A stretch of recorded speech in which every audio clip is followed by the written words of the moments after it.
Wassail, beautiful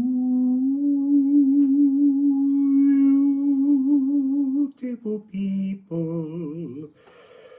So yesterday, wow, every day when I wake up, I sit down with my Liffruma deck and my musical Alchemy of Astrology deck, and I just ask, what are the energies that I should follow or observe or witness today? Yesterday, I very clearly heard digital fasting. So I didn't turn my phone on. I decided I had to obey the notion of a digital fast. I'm rubbish at food fasting, I'm always hungry.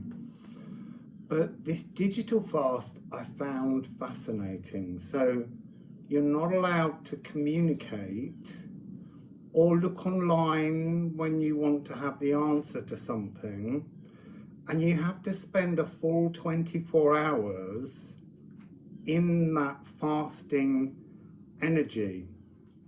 And it was really, really revealing. It allowed me to, you see, look, as I said, I look at the energies, and then being a kind of tarot addict, I look at channels and I see what other people are saying, but I don't discern enough. I allow their energies to get in my head.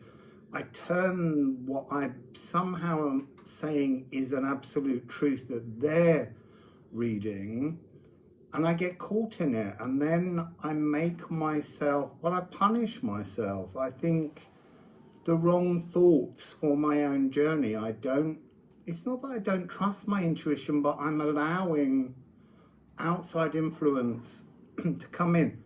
It's really good to have readers to follow, don't get me wrong. I adore following the readers that I follow.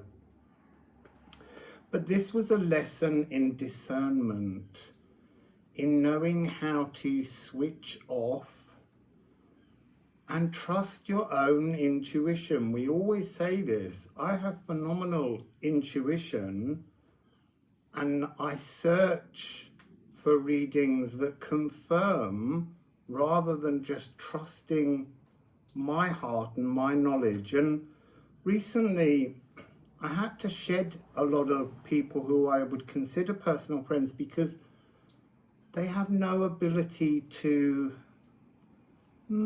support in many ways my intuitive philosophical pathway, but also those that just question the sanity of it, because I feel very sane. I feel very sure, and it's the other voices, never mind the little whispering fear demon that we all carry on our shoulder. This was allowing other people's voices to amplify through that energy, and learning to trust, truly trust, the pathway forwards. And I do need to say, this is Anwoodness. This is the Liffruma Healing Oracle Deck that I made with all of you, with so many people. And each card is a rune. There are 78, not the standard 25. They have everything written in Anglo-Saxon Old English. And it doesn't matter whether you can say that or not. Everything's on the cards, and there's poetry, because originally the runes, when they came about, all contained a poem.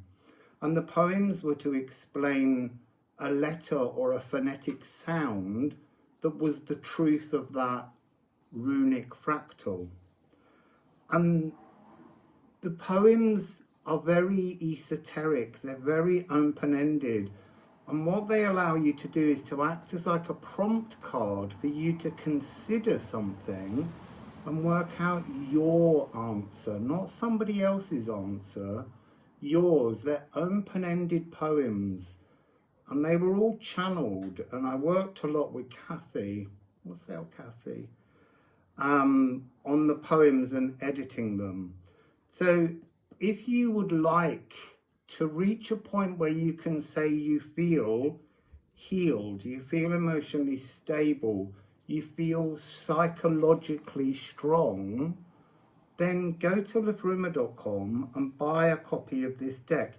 If you can't afford a copy, there are free PDFs to both of my decks in the description box below. And that's a gift from me to all of you, because you give me gifts. And that's wonderful reciprocity. I can't say that word. So yes, it's a wonderful gift to all of you, to thank all of you for all of the gifts and the help and the assistance, not just in making the deck, but in helping my path forwards, because you bring up ideas, you ask me questions, and then I think about what I truly feel through, I don't know, my spirit team. My spirit team seems to be, in truth, a divine version of me in many other realms. And that's taken me a long time to realize. Yesterday, I was gifted with a whole series of higher chakra light healings as I lay in meditation. I saw a beautiful violet, and then an indigo, and then a purple, and then a really, like the inside of a lime, that very, very light green.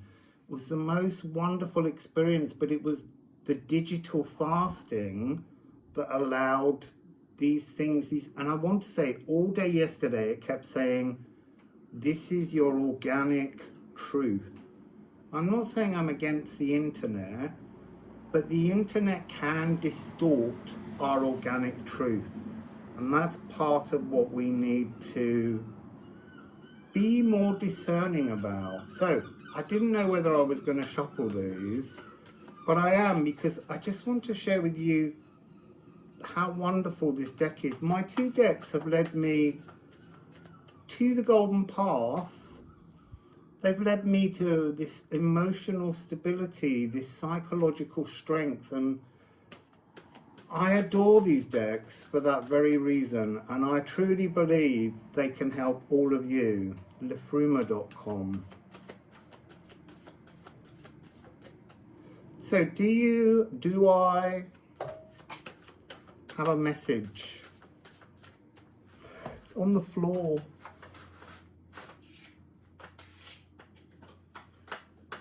Ædan. That's interesting, because Sana Santara had that on a reading that she did while I was on my digital fast, but I did watch it this morning. Burst out free.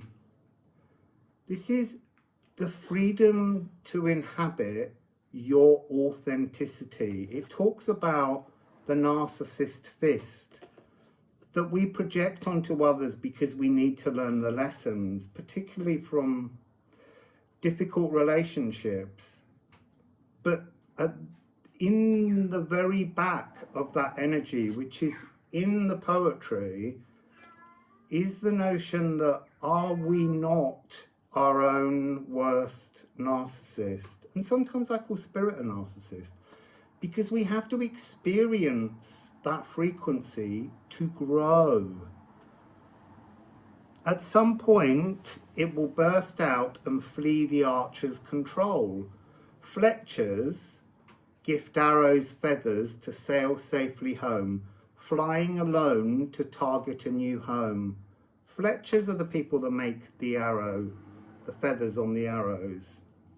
And it's very much like the divine giving us our angelic wings to fly to our authentic heart's desires, our true signature frequency that many others, not intentionally, with the best intentions in their heart, can misguide us all. And we can all be misguided, and that's also part of the journey to trusting our truth, our authenticity. I don't want to make this long. Elks. Elks is about versatility. Elks is about all the different transformations of vocal frequency. It's also an energy of great protection, and it's also giving us, look, this lovely 1555 frequency. Can you call an elk to find your voice and stand your ground?